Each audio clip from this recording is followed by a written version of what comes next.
Bueno, para ponernos en contexto, hace más o menos unos 3 meses en la IAB se desarrolló un proyecto que consistía básicamente en entrevistar a líderes, ¿no?, dentro del sector de marketing y de la comunicación de diferentes compañías.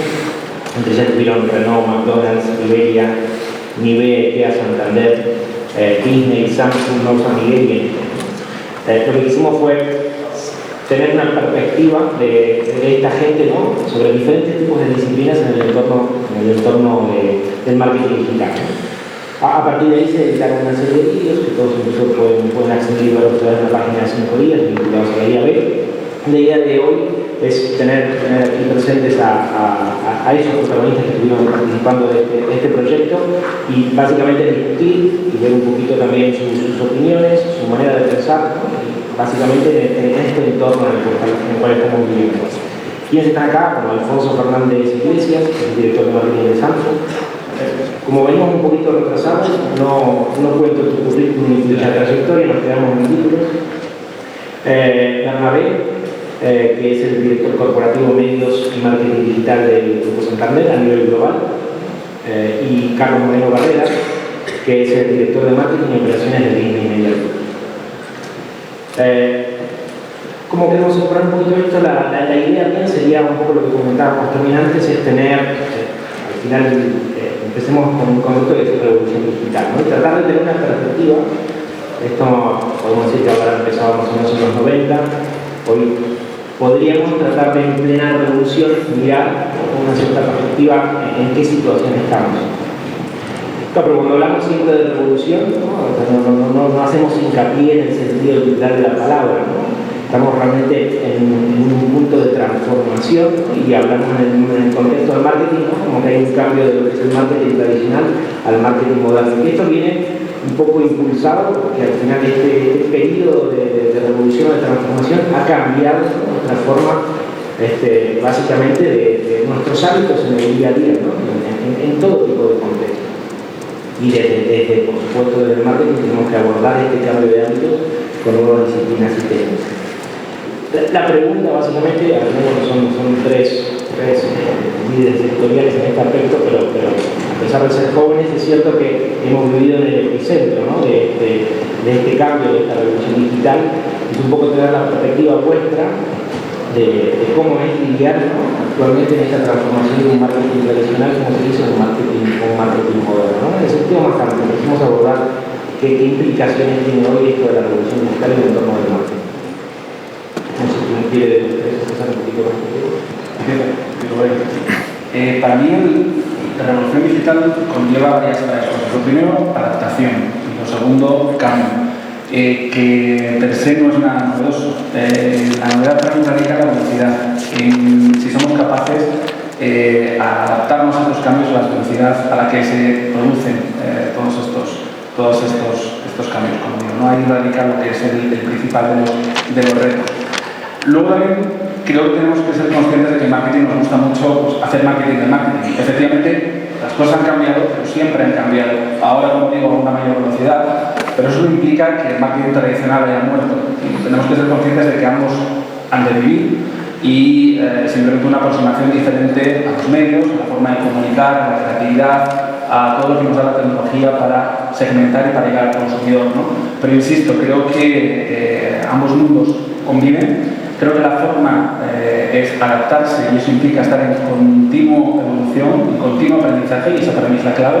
Y sobre todo rodearte de profesionales, de gente que te pueda aportar valor añadido, bien en agencias, bien en tus equipos, y que te permita siempre estar innovando y estar desarrollando formas de comunicarte con tu consumidor de una forma diferente. Vale. Jaime,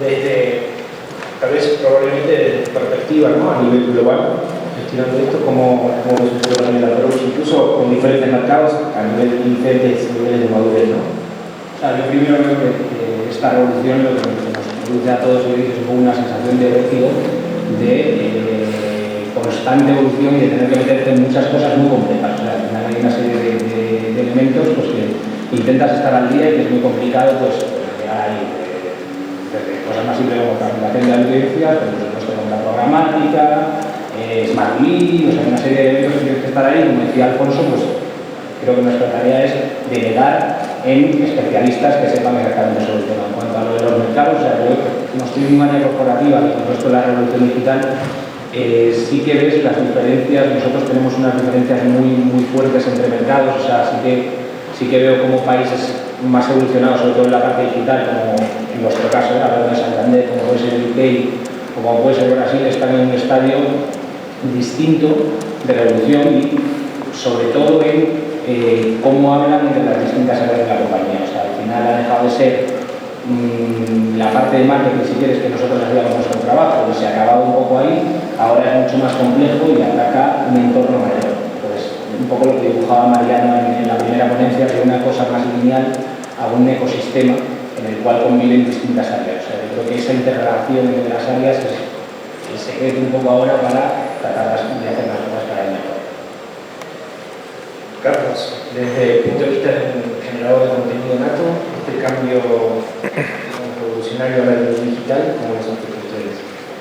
Pues, hombre, revolución es una palabra ya de por sí bastante ambiciosa, ¿no? Yo creo que en mi caso, que en toda mi experiencia profesional efectivamente ha estado relacionada con el entorno digital, desde páginas amarillas.es, llevo evangelizando mercado, pues desde entonces, vendiendo banners o algo tan de moda hoy que es el posicionamiento en buscadores, luego llevo Google y hacer todo aquello.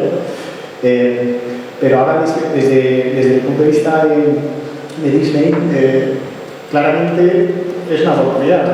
Nosotros tenemos un producto, tenemos muchos productos, pero uno en concreto que es el quizá más conocido, que es el audiovisual, las películas. Ahí nuestro principal objetivo es enseñarlas cuanto más mejor para provocar que la gente quiera ir al cine. Y lo que se nos abren es muchas herramientas para conseguir esos objetivos. Que hay que estar al día, por supuesto, ¿no? Como decía la primera vez, o sea, esto nos significa una exigencia a los profesionales y nosotros a nuestros colaboradores, a nuestras agencias y entornos, para que comprendamos todas las oportunidades que hay. Y eso es tiempo, como les comentaba antes, es tiempo que hay que sacar no solamente de las horas de trabajo, sino de todas las horas que uno invierte en casa, robando horas al sueldo a la familia, para que nos dé tiempo a entender todas las redes sociales como usuario, para luego saber impactar a la persona, que al final es como hay que tratar de entender esto, ¿no? Que son personas lo que hay detrás de todo esto, y de esta manera conseguir impactarles de una manera relevante para ellos en ese entorno. Entonces, revolución, por supuesto, exigencia de cambio y de estar al día, por supuesto. Nosotros mismos tenemos que autoobligarnos a ello. Además, pues, tenemos la suerte de que esta revolución pues, es muy divertida. Todo lo que se está planteando en redes es que es una maravilla. Las herramientas a nivel de usuario. Entonces, comprenderlas es exigente, hay que estar muy al día, pero no es difícil tampoco. Mencionaba la necesidad de integración en las entrevistas que estuvimos haciendo a los productores de marketing. Todos coincidían en hacer un hincapié muy grande en integración dentro de la compañía, incluso integración en diferentes servicios con agencias, ¿no? Históricamente un director de marketing, ¿no? Por lo menos siempre lo vi como un director de orquesta, que efectivamente tiene que en conjunto hacer sonar muy bien diferentes instrumentos. Hoy más que nunca al final se habla mucho de un ecosistema, ¿no? Un ecosistema realmente perfecto. Es muy difícil aislar aspectos, ¿no? Tenemos que trabajar en conjunto todo. Como desde un punto de vista, en tu caso particular, tu experiencia de justamente orquestar todo eso, ¿cómo lo llevas adelante? A mí la clave está en la integración. Hoy por hoy, cuando en algunos foros se habla de conocimiento digital, para mí es un más, es una obligación.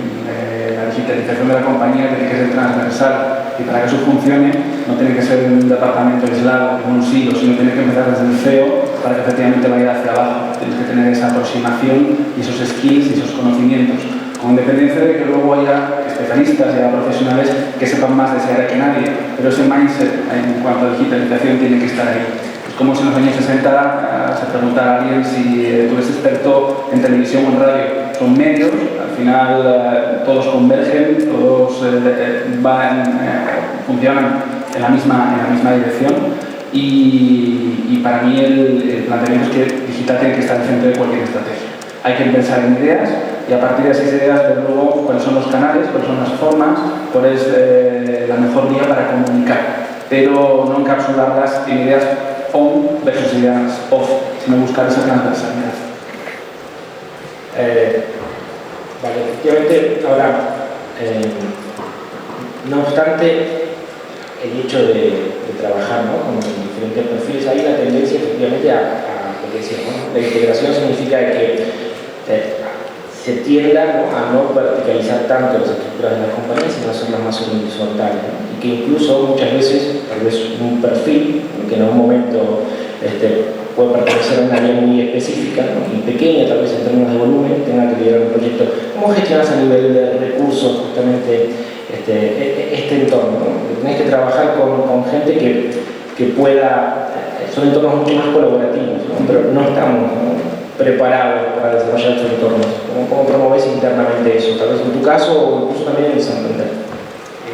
En nuestro caso precisamente la dificultad un poco que nos encontramos que depende, o sea, yo antes cuando decía de la meta para el director de orquesta, ya no solo el director de orquesta, sino que forma parte del grupo, ¿no? Antes tú llegabas, componías, decías, venga, esto, tal, ahora ya tú tocas una parte, pero oye, es que si no funciona de la otra parte, tal, no acaba sonando. Entonces, esa dificultad de integración, porque al final es, todos nos queremos sentir dueños de determinadas áreas, de determinadas cosas, es complicado, porque ahí tienes que gestionar objetivos comunes y es difícil, pero nosotros lo que tratamos es crear comités que bueno, es un poco pesado ya de por sí a la hora de dinero, pero tratar desde corporativo que en los países las áreas se hablen. O sea, ya con eso es ganar algo, porque ya no simplemente te llevo la gente a la página web, evolucionamos los KPIs, tratamos de que sean, de no dirigir tanto al tráfico, sino que vayan a objetivos, la gente de social media, o sea, al final es repetirme un poco, pero crear ese entorno colaborativo entre las distintas áreas de la empresa en vez de que haya solo que cada uno. Pero incluso este contexto lo que lleva es que tengas que romper un poco los hilos de los departamentos de marketing y llegar a nuevos departamentos, ¿no? Entonces, creo que el desafío tal vez, o la pregunta va más orientada más allá de las disciplinas puntuales del marketing digital. Efectivamente, muchas veces surge un producto desde el desarrollo, del desarrollo del mismo producto se hace una campaña de marketing, ¿no? Entonces, ¿cómo integras incluso otros departamentos? ¿Complejo? ¿Ese cambio está realmente mucho más asentado? Para mí igualmente sí que es complejo, es decir, ahí las grandes compañías tienen grandes cosas, es decir, hay una parte de escala que probablemente pues una startup no tiene, pero por contra también tiene flexibilidad y es muy difícil encontrar el balance entre las dos variables, ¿no? Eso implica que cuando quieres innovar, quieres hacer algo con la rapidez que te gustaría, tienes que contar pues, con ciertas barreras naturales que tienes que intentar romper.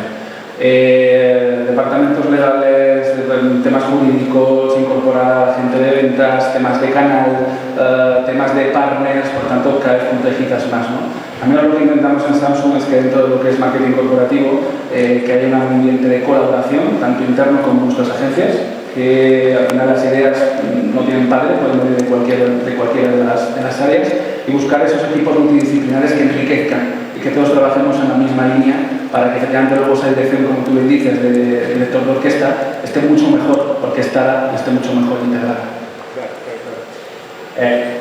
Otro de los conflictos, ¿no?, que sectorialmente se encuentra ahora, uno es, hay una sensación como que se trabaja en dos niveles, ¿no?, en dos paradigmas completamente diferentes. Y al final, cuando hablaba de marketing moderno y marketing tradicional, tal vez es un marketing tradicional más basado en una marca, ¿no?, hacia grandes masas, y el marketing moderno efectivamente ha dado la posibilidad de trabajar justamente en un ecosistema donde estás más incluso en el día a día, ¿no?, interactuando con los consumidores. Entonces eso lleva a que, sobre todo me refiero a entornos de KPIs, ¿no?, a gestionar mediciones orientadas en un contexto que tal vez no es el más adecuado para trabajar en un ecosistema, ¿no? Si estamos todos seguros de que estamos en un ecosistema, establecer un KPI en un ecosistema es algo realmente muy complejo. ¿Cómo se trabaja justamente en ese desarrollo? No sé quién quiere tomar la pregunta. El objetivo, o sea, de las compañías todas siempre tenemos un objetivo principal, que es vender, ¿no? Lo que sea, hipotecas o teléfonos o entradas de cine, ¿no? El cómo llegar a eso, en el caso de la comunicación, en este marketing tradicional y marketing nuevo. O sea, el marketing nuevo sigue usando las herramientas del marketing tradicional, o sea, no hay que tirar toda la basura. Lo que pasa es que se han añadido unas nuevas que por supuesto hay que integrar y hay que absorber y hay que beneficiarse de todas ellas. Los objetivos obviamente siguen persiguiendo ese mismo objetivo de entradas en nuestro caso, y para ello no te vale, pues a lo mejor como antes, tanto de alguna manera matar moscas a cañonazos, como siempre se ha dicho, ¿no? O sea, ahora te permite establecer una relación más direccional, que la establecerás con con algunos tipos de medios, pero no renuncias a los otros. O sea, tú a lo mejor sigues lanzando CRPs en Telecinco y son muy válidos. Lo que pasa es que tienes otras herramientas que además el que está al otro lado te cuenta cosas. Entonces, lo fundamental es establecer KPIs que sean honestos, que sean realmente útiles, que no sean, hablábamos antes del fan por el fan, o sea, yo creo que hace tiempo ya que las compañías no compran fans, antes era, oye, quiero llegar a no sé cuántos millones de fans, lo hablábamos antes, claro. Oye, pues no, o sea, necesitamos tener una relación con nuestro cliente y sobre todo comunicarle lo que queremos hacer con nuestros tratamientos o lo que sea. Y me da igual que esa impresión luego detrás haya, lo que quiero es que en este caso pues, vea un trailer o que interactúe, que se lo pase, todo eso se va midiendo, se van añadiendo una complejidad superior sin desestimar los GRPs de técnico. Estoy de acuerdo contigo, quiero decir, creo que lo nuevo no tiene por qué dejar de lado lo antiguo, tiene que convivir. Y en este sentido creo que los KPIs tienen que evolucionar. Efectivamente, no solamente centrarnos en un tema de GRPs, de OTS, en un entorno donde prácticamente todo es medible. Todavía me sorprende que los altímetros sigan funcionando, que trabajemos con muestras versus el universo, ¿no? Y efectivamente en esa evolución de KPIs, sin echar por tierra esos GRPs, pues temas de visitas a mi página web, tasas de rebote, el tiempo de interacción con lo que son mis contenidos, transacción, en el caso que tengamos un e-commerce o una página que permita pues, vender nuestros productos o servicios, eso se tiene que incorporar. Y implica que también el mindset de compañía tiene que cambiar, porque lo cómodo es ir dando el botón y, bueno, pues como decía Carlos, matar moscas a cañonazos y no hacer una segmentación one-to-one o un marketing de precisión, ¿no? Por tanto, ahí todavía nos queda por avanzar. Claro, una cosa, porque yo creo que uno de los cambios también de este marketing tradicional al nuevo, se está hablando, es todo este hueco para el perfil de la NASA, digamos, o sea, el perfil matemático, analytics y todo esto, o sea, cómo estamos complicando, no complicando, es que es imposible, ¿verdad? Pero como ahora toda esta parte de modelos de atribución, o sea, antes un poco estábamos más orientados a ese last click, las dólares de Google, y ahora cómo tratamos de atribuir a cada uno de los contactos su peso real para optimizar nuestros mix de medios y tratar de ser, o sea, yo creo que ese es otro cambio muy importante que lo que va a hacer es que debe una parte más de sentido común que actuábamos antes, pero sea mucho más matemático, mucho más medible, y eso es lo que nos permite lo digital, o sea, y ahí tenemos una parte de optimización muy fuerte dentro de nuestras campañas. Y el gran reto, sin duda, estará en la medición, una vez más, viejo tópico, pero que está lejos de ser óptima y no solamente en entornos digitales, sino en entornos de transmedia. O sea, lo que nos encantaría es saber cuántas veces hemos impactado a una sola persona y qué mensajes hemos lanzado a cada una de estas personas a través del medio que sea. O sea, si ha sido una cuña o ha sido una red social, que lo que queremos saber. Y eso es el gran reto, pero yo creo que eso es más ciencia ficción que Star Wars. Bueno, sin duda la gestión de datos, ¿no? es un tema complejo, pero y hablando, como comentábamos al principio, de tener perspectiva, ¿no? En un entorno en donde cada vez nos profundizamos más en el detalle, ¿no? Siempre se usa mucho el término cuando todo va muy rápido, cuando efectivamente todos tenemos la sensación de que no llegamos a nada, se usa el término, en nuestro caso, en el entorno digital, de miopía digital, ¿no? La gente se centra mucho en el detalle, se centra mucho, si usamos la metáfora de la orquesta, es un instrumento y no en el conjunto total. Y hay una tendencia, ¿no? Según mi punto también de vista, de más allá de las métricas, hay cosas que hoy todavía no está desarrollado los KPIs para medir y que efectivamente son más aspectos emocionales de marca, ¿no? Encontrar realmente un Unix de proposición es mucho más complicado, a nivel de producción todo es mucho más limitable, entonces tenés que trabajar también con un marketing, además de mucho más técnico, orientado también a un aspecto también mucho más emocional. Esa tendencia está, es una preocupación, como la trabaja una líder, es de corto plazo, de largo plazo. Para mí radica en un tema de estrategia. O sea, efectivamente no puedes innovar por innovar o tengo que estar ahí porque tengo que estar. Es dónde quiero llegar, cuál es mi business plan a 1, 3, 5 años, y efectivamente revisando lo que vas consiguiendo versus lo que te has marcado y tener una hoja de ruta. El famoso 70-20-10, ¿no?, de Coca-Cola, es una buena vía. Es decir, dedica un 10% de tus recursos a innovar, a hacer cosas totalmente transgresoras, mitiga riesgos, y en el caso de que esto salga de forma correcta, integra luego a tu business as usual. Me robaste la siguiente pregunta. No está planificado, ¿no? Pero perfecto, muy bien. Porque vos tenés un background con Coca-Cola, efectivamente, y probablemente de ahí lo has sacado. En Samsung hoy, en Banco Santander, en Disney, se destina un 10% o un 15% de lo que sea a innovar constantemente. Sin duda. En tu caso. A ver, es complicado. O sea, yo tengo la suerte relativa de estar en la parte corporativa y de patrocinios que probablemente tenga capacidad para jugar más con el presupuesto en medios de lo que tienen mis compañeros del banco en España o de los distintos países que están mucho más sujetos a una cuenta de resultados y a generar ese negocio. O sea, sí que tratamos de lanzarnos y hacer cosas nuevas.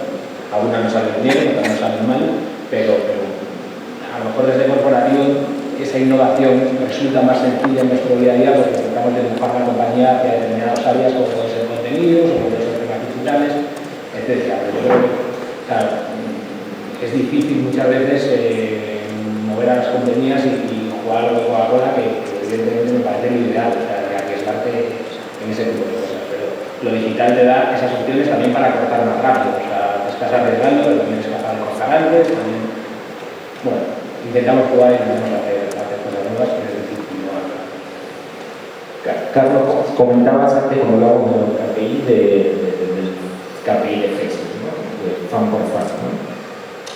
Cuando estuvimos entrevistando un poco a todos los directores, una de las cosas, como se habló también de las redes sociales, que todos hacían hincapié, es que al principio estábamos porque teníamos que estar. Al principio estábamos porque hay que estar. Ya llevamos 10 años en Facebook, 8 años en Twitter.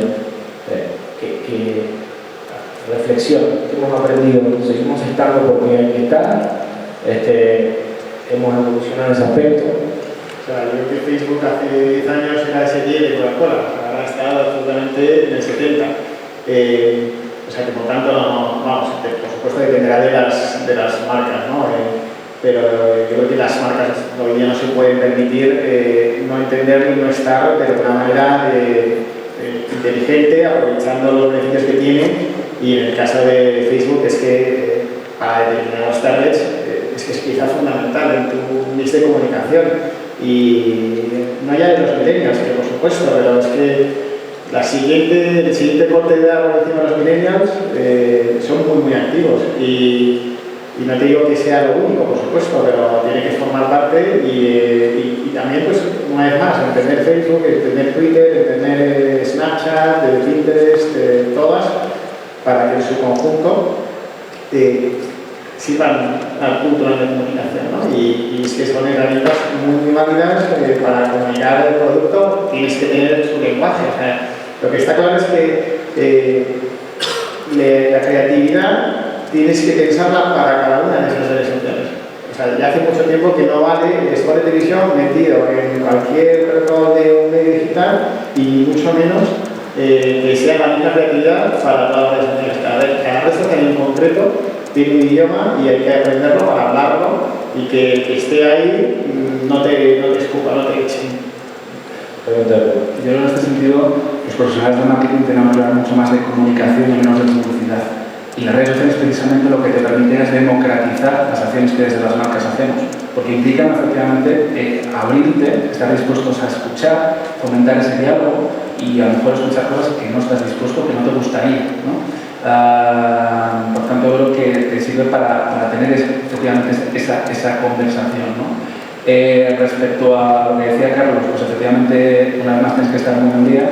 La madurez en estos canales creo que es difícil encontrarlo, porque primero los propios players están cambiando, cambian las reglas del juego, cambian los patrones por los que se miden, entran nuevos jugadores que también te rompen totalmente la forma en la que antes tenías planificación en esos canales, y eso implica que tienes que ser mucho más exigente con la creatividad, con las acciones que desarrollas, porque precisamente buscas ese engagement, esa interacción, esos likes, esa viralidad,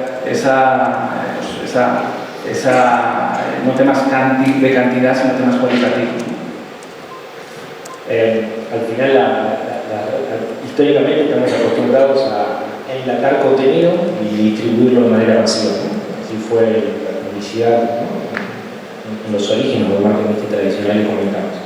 Las redes sociales para nosotros realmente un buen aprendizaje, un buen training para constantemente, en tiempo casi real, ir sacando contenido, ¿no?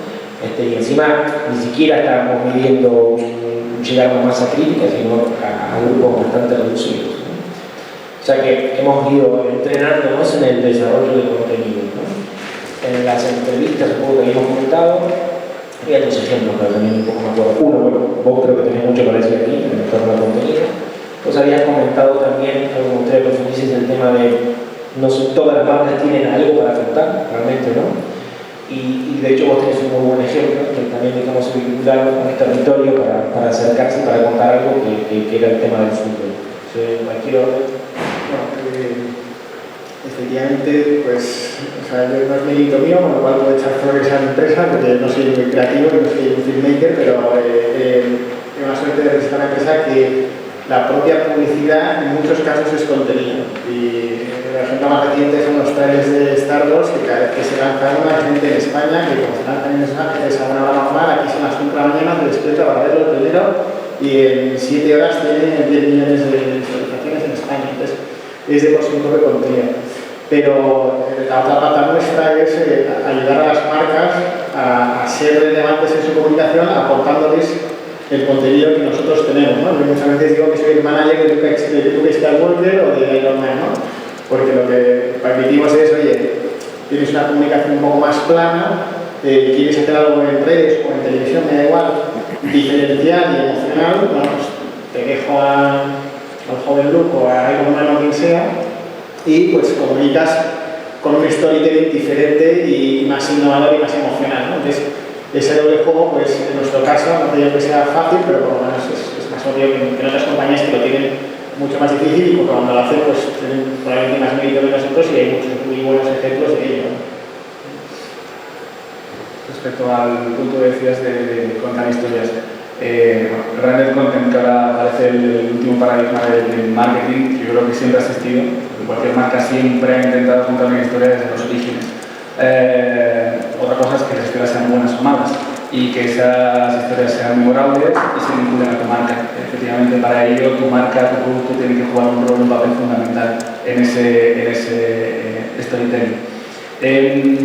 Pero efectivamente es la única forma de que esas historias que tú cuentes sean relevantes, que para mí es la clave, que también nos exige a los anunciantes ser mucho más creativos para desarrollar este tipo de acciones y que no sean intrusivas a la hora de comunicar o a la hora de estorbar al consumidor. Creo que hemos hablado precisamente del blocking y para mí uno de los puntos fundamentales para evitar ese tipo puede en cierta medida evitar este tipo de bloqueadores es cuando, una vez más, la publicidad se convierte en historias que son relevantes para el público que te diriges. Pero pasar independientemente de la calidad de la historia, incluso a nivel conceptual, estás hablando de pasar de un approach de push, ¿no? quieren ver a un approach muy de pool, de demanda y contenido, ¿no? Entonces, es complejo. Entonces, usted creo que tiene un buen ejemplo. Ahí, como decía antes, nosotros nos apoyamos mucho en los patrocinios corporativos. O sea, nos venía antes Alfonso de la media, nosotros ahí en la parte de Fórmula 1 llevamos ya tiempo trabajando en contenidos en un territorio donde, bueno, la misión que tenemos un poco es ayudar a las personas y a las empresas a prosperar, y entonces ligamos la parte de Fórmula 1 con la innovación y con lo que son las personas. Y hacemos una serie de contenidos allí, pues tratando de ser diferentes y de salirnos un poco del paisaje. Hicimos en el caso de Santander por Pasión de fútbol en Sudamérica, que bueno, nosotros somos, aquí en España no se sepa, pero somos la tercera marca más reconocida de la región como parte del fútbol, que es buscar a la persona que más sabía de fútbol. Entonces ahí hacemos un concurso online y luego hacemos una final patrocinada. Entonces al final es encontrar, efectivamente es muy difícil en nuestro caso hablar de nuestros productos y crear historias que enamoren. O sea, de un único tema es complicado, seguro que sea.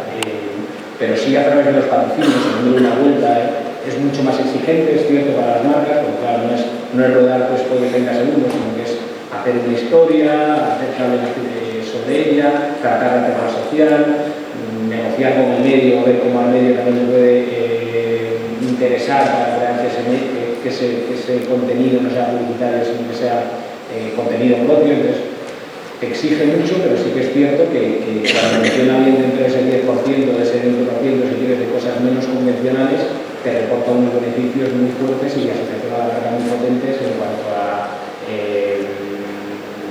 nosotros cercanía, una serie de valores importantes para nosotros. Y ya un poco también para ir cerrando la siguiente mesa, justamente como estaba haciendo, para tratar de dar el otro, ¿no? Entonces, a mí me gustaría cerrar quizá esto con el punto de vista, como hay anunciantes, ¿no? Desde anunciantes, ¿no? Que son una parte también fundamental, ¿no? de responsables incluso de lo que pasa, ¿qué opinión, ¿no? Trae un poquito también desde septiembre, ¿no? Sobre todo a nivel mobile, ¿no? El nuevo iOS se ha fomentado muchísimo más, ¿no? El desarrollo de esta tecnología. ¿Qué opinan de esta situación?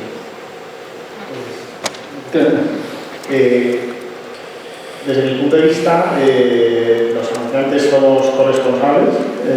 Veo fundamental que la IA se meta en esto, vaya al fango y trate de crear estándares nuevos. Es cierto que la propia industria, los anunciantes no somos corresponsables porque si nos han ofrecido un formato demasiado intrusivo, probablemente hemos dicho que sí, ¿no? O sea, de nuevo, para la abuelo cebollita, de nuevo hablando de TPI en aquella época, existía un formato súper intrusivo que acabamos en política comercial eliminándolo por respeto al usuario, ¿no? Y unos años después han vuelto ese tipo de formatos que te invaden la pantalla con la X pequeñísima y tal. Lo que pasa es que yo aquí, dando la razón al usuario en cuanto a que hay que respetar los formatos intrusivos, no considero intrusivo el vídeo ni mucho menos, y creo que forma parte de ese contrato que el usuario hace con el medio, en nuestro caso también somos medio, para que si quieres un internet gratis, pues se sustenta con publicidad y los datos que vienen con ese negocio. Entonces el vídeo es una pieza fundamental de ese mix de formatos y es necesario mantenerlo, ¿no? Pero sin duda el resto de formatos hay que eliminarlos, y si necesitamos ingresos para sustentar los contenidos, o se pagan por ellos o hay publicidad. Entonces ese mix es fundamental y el vídeo para mí forma parte fundamental de ese mix, no podemos eliminarlo, así como nosotros, por supuesto, ese no tanto. A mí probablemente es algo que hay que mirar muy de cerca. Creo que uno de los últimos estudios de Comscore decían que en España aproximadamente un 14%, sobre todo de gente más joven, utilizaba este tipo de adblockers. Algunos ya vienen incorporados, de hecho, en lo que es pues, Safari o Chrome, ¿no? Pero yo lo veo como una oportunidad, pero como bien decía Carlos, hasta qué punto el anunciante nos interesa impactar a un usuario cuando ese impacto es totalmente agresivo, genera una percepción negativa y al final no es algo que el usuario demande, ¿no? Bueno, pues como en televisión en su momento, cuando las cadenas públicas pues, pasaron a las cadenas privadas y por tanto tenías una mayor oferta, o como tienes el mando a distancia, el usuario puede decidir si recibe ese impacto o no. Y para mí, una vez más, la clave es dejar de hablar de publicidad, hablar más de comunicación, hablar de contenidos, hablar de historias relevantes, y nos obliga también a los anunciantes a autorregularnos y bueno, hacer las cosas de una forma diferente y posiblemente más inteligente y más honesta. No solamente es el tipo de formato, sino probablemente es el volumen, ¿no? Un ejemplo claro es si queremos competir con un corte de televisión en un formato de vídeo, al final lo que estamos haciendo es saturar el mercado para poder tener un costo relativamente más bajo, ¿no? Entonces, al final, de vuelta también es un tema de KPI, ¿no? Y de vuelta también es un tema de dividir en dos paradigmas que hay que tratar de romper, ¿no? Entonces, es fácil hacer eso, porque al final está siempre que mirar con el de al lado, mirar con la competencia. Yo creo que es un reto enorme que tenemos ahí, además que es un mercado con un crecimiento exponencial y que el usuario cuando uno de al lado lo quiere y es como, veía el otro día datos que crecían un 40% más o menos y es complicado cambiar, nos obligará a buscarnos la vida de determinadas formas, como hablamos, con contenidos nativos, y creo que ahí el que tiene un poco el deber, si quieres, también de involucrarse mucho es el medio, al final es el principal afectado. Y bueno, pues hay ejemplos internacionales en los que les está pidiendo a los usuarios que quiten el adblock o que paguen y se suscriban o determinados puntos, ahora nos explicará mucho mejor seguro, pero efectivamente es un gran nivel que tenemos ahí con toda esta parte. Está el riesgo que efectivamente termine con una tendencia inflacionista, ¿no? De los formatos efectivamente más efectivos también de su forma, ¿no? Es algo que hay que ver cómo se lleva adelante. Nos quedan 8 minutos, no sé si quieren aprovechar para que alguien pregunte.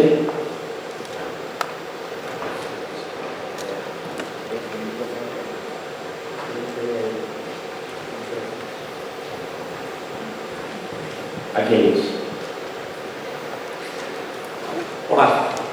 Sí, hola. Soy Alfonso González, trabajo en Era Media y era una pregunta no tanto para Berna, porque trabajo con él desde hace muchos años, sino para Alfonso y Carlos.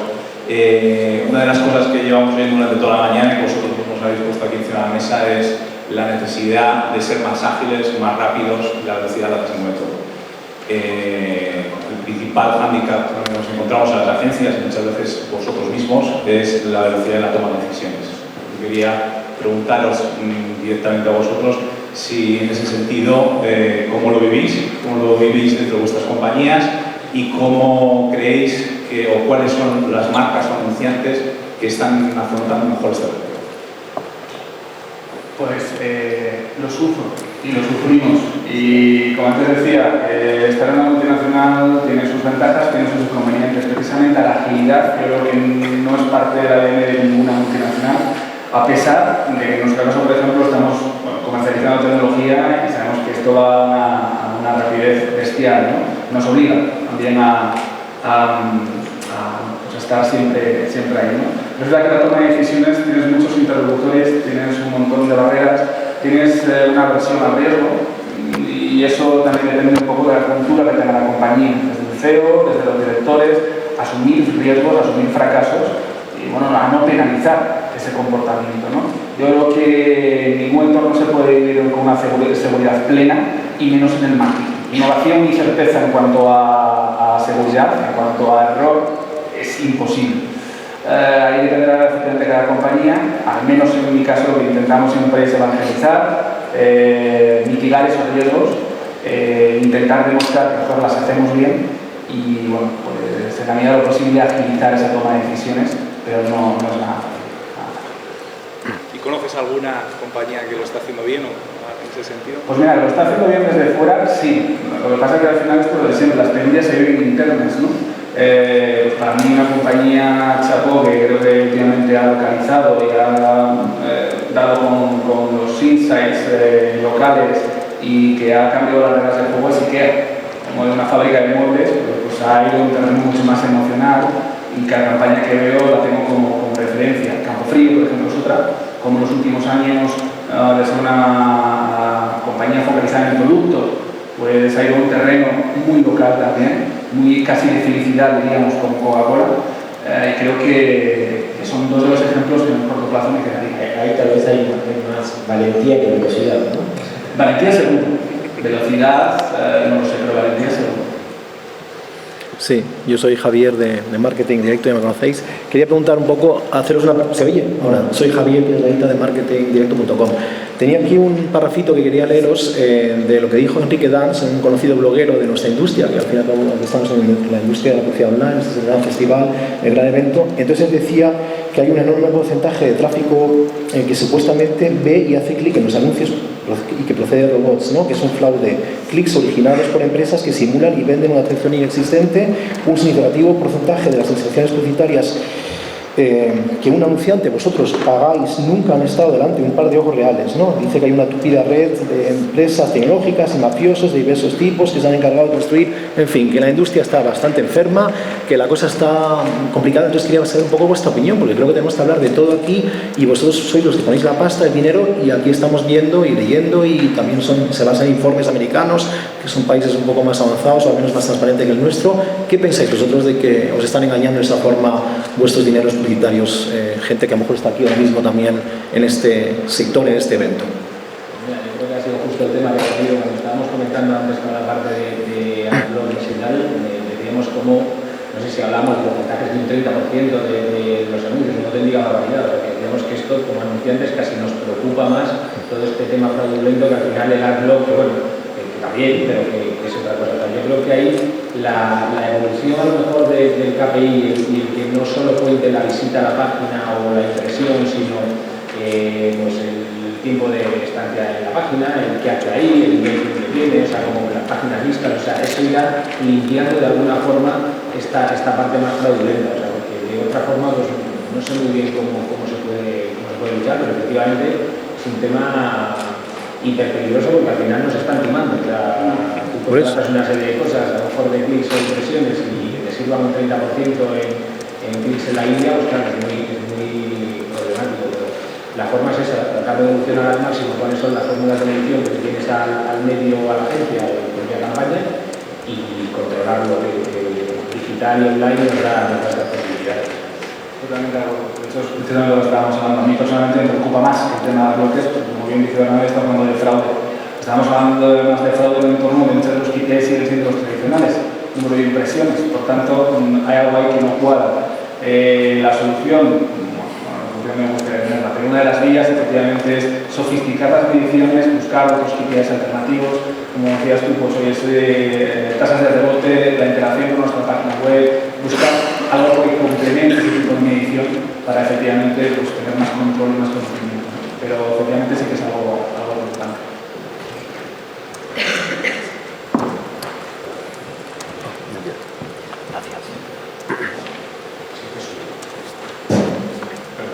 Jesús Díaz, el programa de la publicidad. Hay cierto nerviosismo en el sector. Estábamos viendo esta mañana a Comscore sobre que sigue habiendo ese 50% de páginas que no se ven nunca por parte de los usuarios y que se facturan a los anunciantes.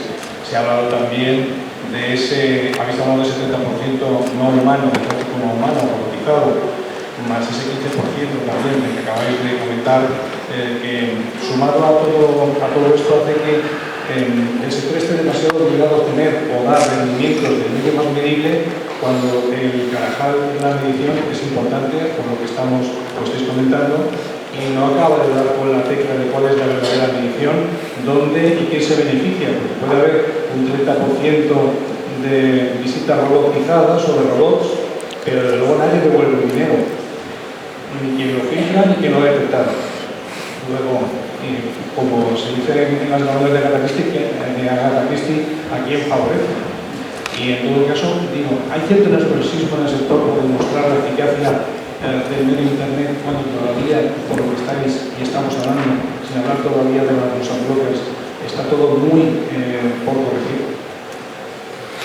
No creo que haya nerviosismo, o sea, yo creo que al final la respuesta es parecida a la anterior. Tienes mediciones que te digan si tus campañas están funcionando de la manera que quieras y no, o sea, sobre todo ese nerviosismo no está en plan oye, hay que justificar Internet. Creo que en muchas compañías eso ya está superado. No hay que justificar las inversiones porque es un medio, no, o sea, es que están muy integradas y Y la justificación está más bien en decir, oye, son efectivas las campañas que pues íbamos a hacer sí o sí.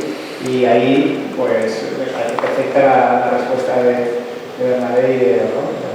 Son los KPIs que hay detrás los que te ayuden a filtrar. Mientras tanto, eso es lo que tenemos que hacer hasta que consigamos de una manera más efectiva acatar la raíz del problema, que es la existencia de estos fraudes.